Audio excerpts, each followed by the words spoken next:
5 minutes.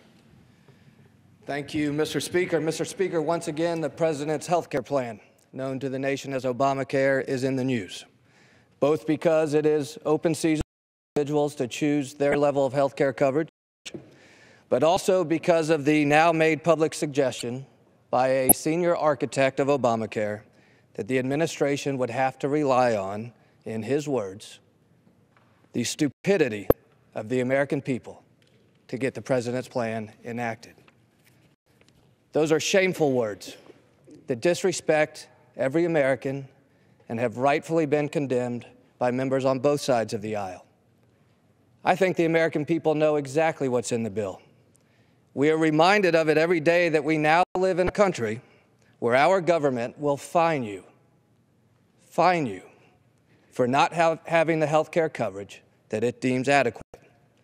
It's called the individual mandate, and it's a classic government knows best ruse, but this time with the threat of fines and penalties on individuals who don't comply, or in the interpretation of the Supreme Court, with new taxes just for you. These fines will steadily increase each year, and by 2016, it is estimated that 6 million Americans will be subjected to individual fines from their government. Well, I take a very different view than many in the current administration. First, I think the American people are smart enough to make health care coverage choices for themselves. Second, I don't believe our government should be mandating on individuals the health care coverage that is right for them and their family, particularly under the threat of penalties and fines and additional taxes. That is why this week I have introduced legislation to rescind the individual mandate in Obamacare, as though it never happened. Unlike the 906-page bill that was Obamacare, this bill, the Patient Freedom Act, is merely 2 pages.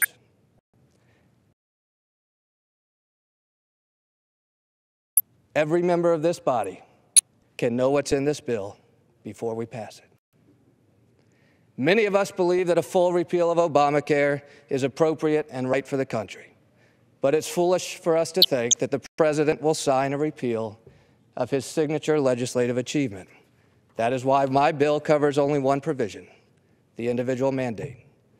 Let's have a government that again trusts the people to make their own decisions, that does not suggest in the terms of this now famous advisor to the administration that the American people are too stupid to make their own health care coverage choices. Let's empower people with true patient freedom, true health care coverage choice. This modest compromise is very simple. It says to the American people, if you like your Obamacare, you can keep it.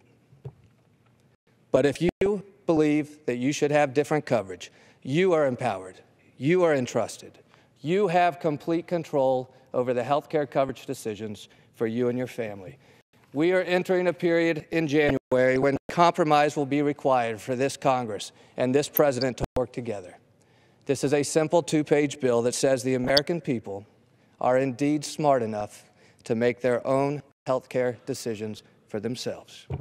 I urge my colleagues to consider this common sense bill. Let's put it on the President's desk and ask him to do what is right for the American people. Thank you, Mr. Speaker. Yield back. Gentleman, yield.